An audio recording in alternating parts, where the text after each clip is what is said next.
Bonjour à tous, je vous propose cette vidéo de vous démontrer une propriété assez intéressante dans sa démonstration, la propriété qui dit que le module d'un quotient, c'est le quotient des modules. Et en maths, on écrira z' sur z, donc module de z' sur z égale module de z' divisé par module de z. Alors la démonstration, on ne va pas utiliser la forme algébrique comme souvent, on va utiliser deux propositions qu'on a déjà démontrées. On a déjà démontré que pour z différent de 0, l'inverse du module de z, c'était le module de 1 sur z. Et une deuxième chose, et on a vu que le produit z plus z' a pour module de z fois module de z'. On va utiliser ces deux propriétés. Alors comment?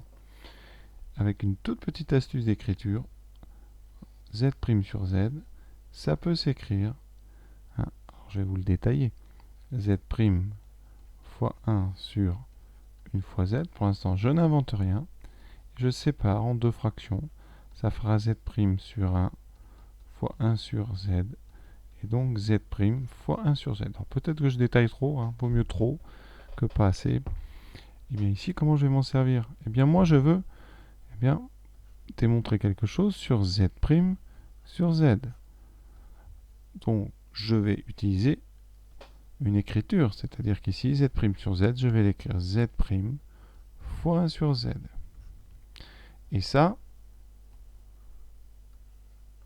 c'est le module d'un produit. J'utilise la propriété qu'on a vue récemment. Module d'un produit, c'est le produit des modules. Donc c'est module de z' fois module de 1 sur z. Ici, je vais l'écrire. Ça, c'est donc produit des modules. Étape suivante. 1 sur z, on connaît son module. On l'a vu tout à l'heure. Comme z est différent de 0, eh bien module de 1 sur z, c'est 1 sur module de z. Parce que z est différent de 0. Et vous n'avez plus qu'à regrouper ça en écrivant autrement. C'est module de z' sur module de z.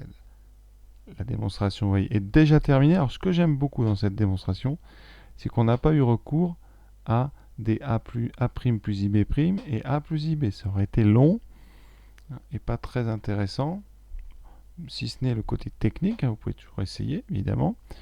Là, ce qu'on aime bien, c'est qu'on utilise évidemment à bon escient les deux propriétés qu'on venait de montrer ou qu'on montrera très vite quand on introduit les modules. Donc vous voyez que ces deux démonstrations, on fabrique la troisième.